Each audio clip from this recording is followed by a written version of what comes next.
Joining me now is best-selling author of groundbreaking works, including his latest, The War on the West. He's one of the finest thinkers of his generation, Douglas Murray. Let's start with the EU elections. Voters in 27 countries of the European Union went to the polls, and as you predicted, Europe's swing to the right continued. Right-wing parties recorded some stunning results in a number of countries, and it's quite a contrast to what we're about to see in the UK, with a hard left Labor Party almost certain to win in a landslide. That's right, Rita. It's extraordinary. Next month, in July, the British public will get to go to the polls. After 14 years of Conservative majority rule, the Conservatives look set to have a historic defeat.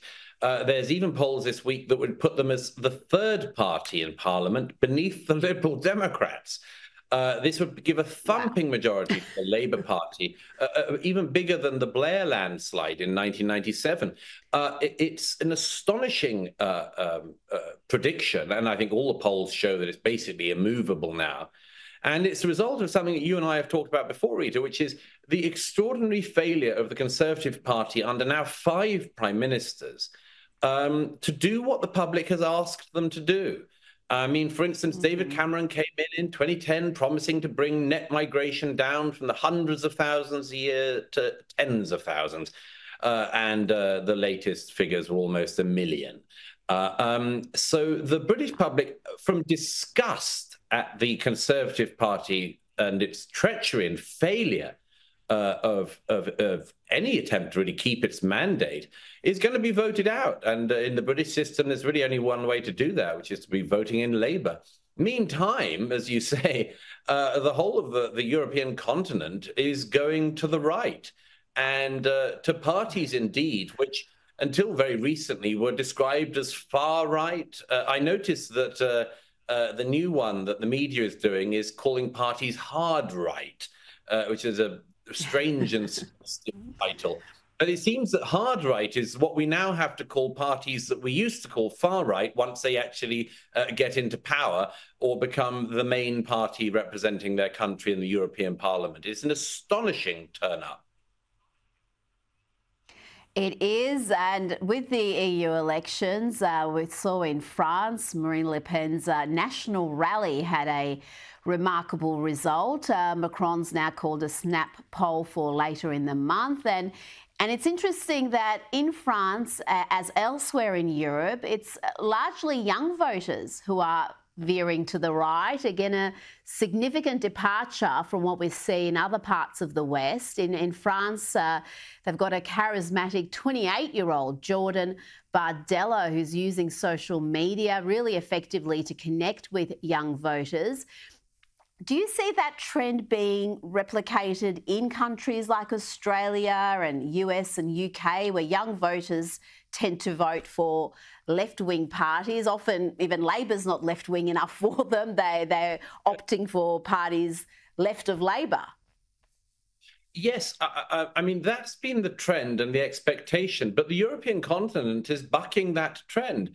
And I think there are some obvious explanations for that. One is that the technocrats who've been in charge turn out not to be all that good at being technocrats. I mean, take the case of Emmanuel Macron. He's a respected figure. He came from nowhere, blew right through the center of French politics when he first ran.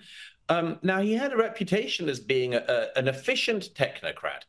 He wasn't especially inspiring, but that he could sort of do the business. Particularly, people believed him when he said that he could take charge of the economy. He was one of the grown-ups in the room.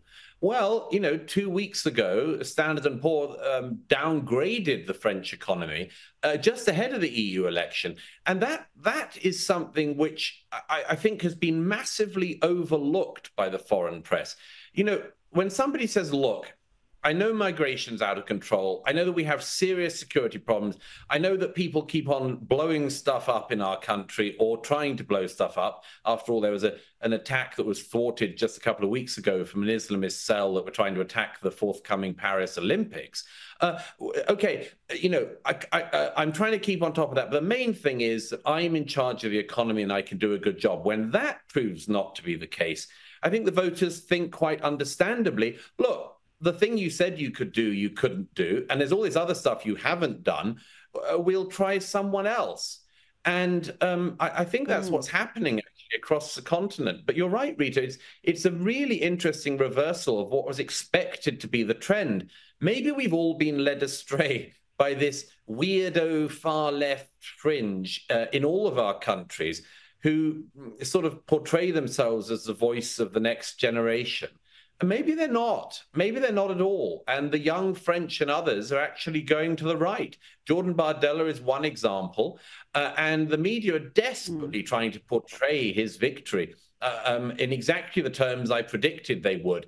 The BBC's Europe editor, I don't know if she spends any time in Europe, has written about the far right being on the march. Interestingly enough, Rita, on Monday night of this week, the far left were on the march in Paris with leading left-wing politicians among their midst, protesting and indeed in the end rioting and having to be dispersed by the Paris police. But you know what, Rita? None of the media, weirdly, have said the far left is on the march. I wonder why. It's almost as if they believe only the far right is ever able to march, whereas the far left is, of course, this entirely benign force, which is, of course, who the media really want to be in charge. So don't show them as being in a bad light. And they decline to even call them far left. It's just left-wing parties, even if they are characterised that way, or extreme left is never used as it is for right-wing parties. We've seen Donald Trump recently join TikTok. He's trying to reach those young voters. It was a surprise move. He's had great success so far in reaching a new audience. Let's have a look at his latest post. Here he is with YouTube star Logan Paul. And where are we? Yo, I'm scared. Is he taking note of what is happening in Europe and recognising younger voters have to be reached via these new platforms? It can be quite difficult to get through to them in the mainstream media. I'm sure he is. I mean, of course, Donald Trump's extraordinary success in 2016 was in large part the result of him using Twitter so well.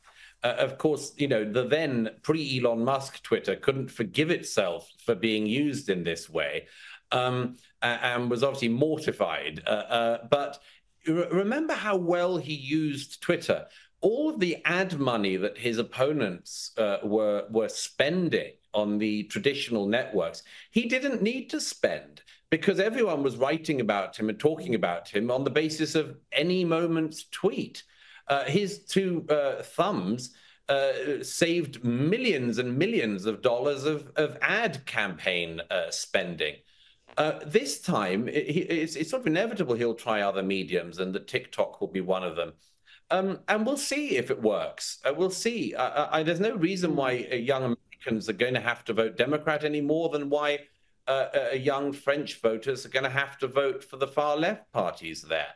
But you know, Trump is, of course, an extremely engaging performer, and he's a man who grew up in the media. You know, he was a television star before he was president.